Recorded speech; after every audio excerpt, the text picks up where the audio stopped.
Alright, what's up guys? Welcome back to my channel. Today we're going to be putting a alternator, if I can show you there, on the 06 Mustang GT. It's actually a really simple process.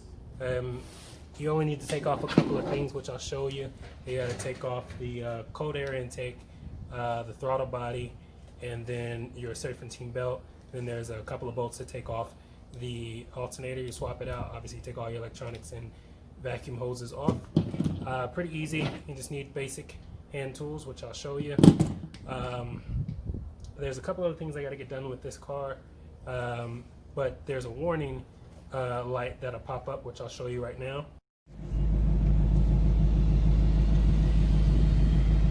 So if you get that warning message on your dash saying check charging system with the little red battery, that's more than likely going to be your alternator.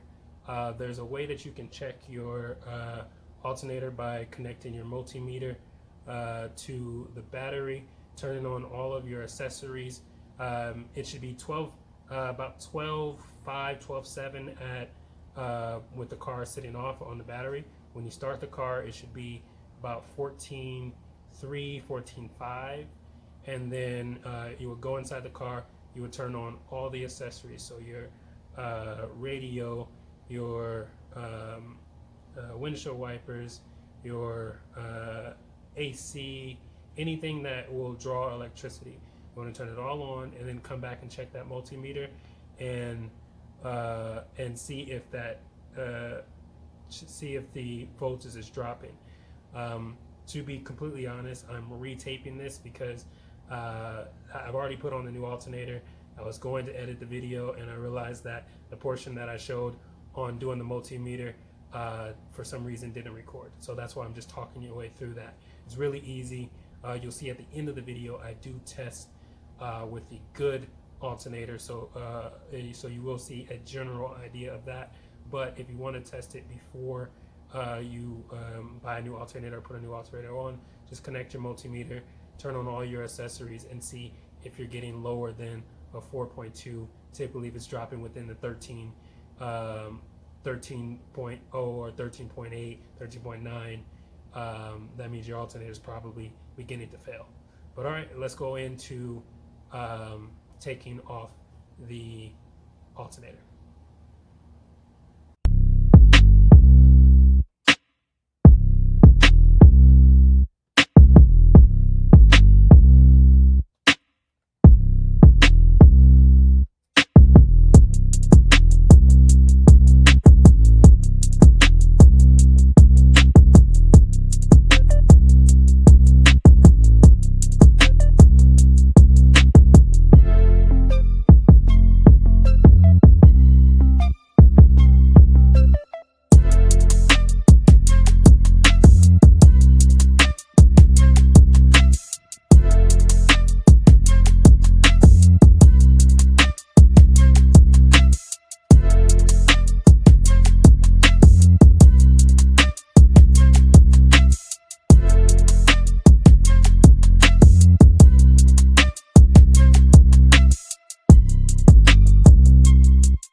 Alright guys, so as you can see, I just got that off.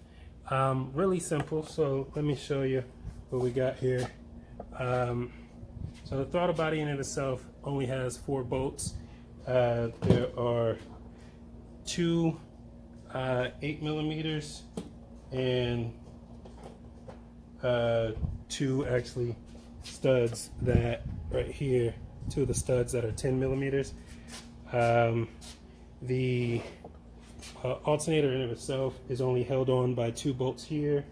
You just have to take the serpentine belt off, which I was trying to show.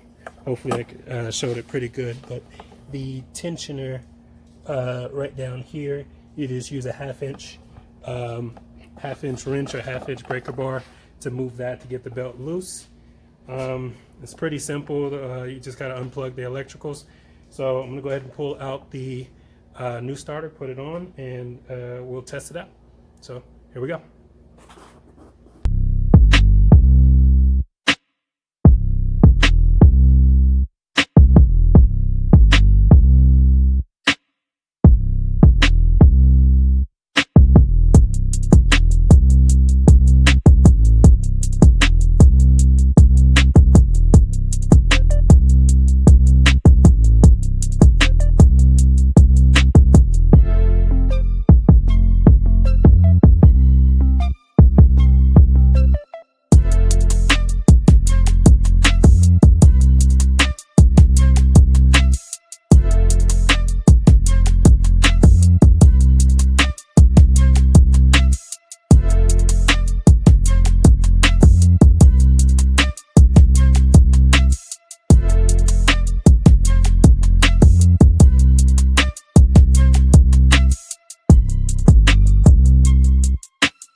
Alright guys, so as you see, I'm finished. So I just wanted to show you all the tools that I needed.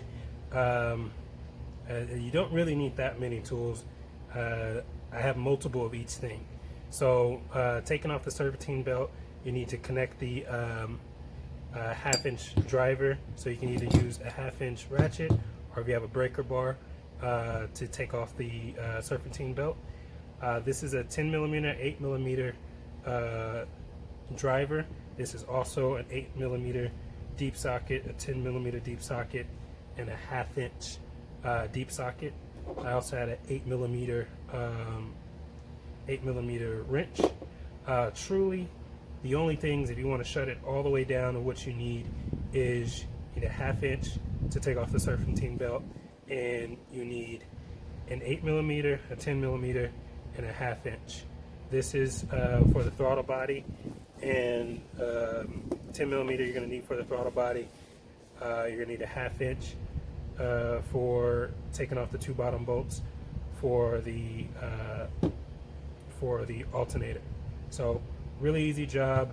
Alright, so I'm back with my multimeter, so let's go ahead and get it back on volts. So we're 1269, and let's go ahead and start the car.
So as you can see previously from the old one, it was bouncing around a lot, and it was dropping. It kept dropping down in the 13s. Now it's still staying at the 14s. So you see it bouncing 14.4, 14.2, but we're not getting that random drop to the 13s. So that's a way of testing to confirm that that was the problem. Alright guys, so that was me changing out my alternator. The only thing I forgot to show was I got this off of Rock Auto. Hopefully you can see that. That is the part number that I was using. A really simple job.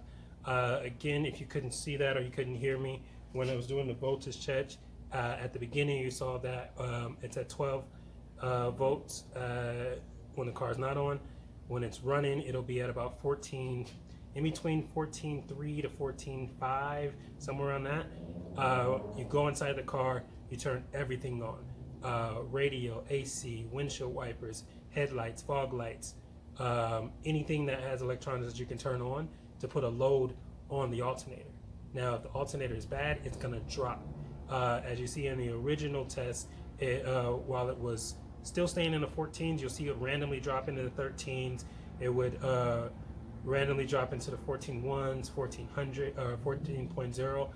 And what you want is it to still stay at a higher 14.3, 14.4, 14.5, even with the full load on. So when I retested it, you saw that we weren't getting that erratic bouncing back and forth. So if you're getting that warning light on your dash, and that shows the check charging system that I showed earlier, more than likely it is your alternator, and that's how you change it. Appreciate you watching my video. Please like, subscribe, share if you know somebody else is having this issue, and have a great day.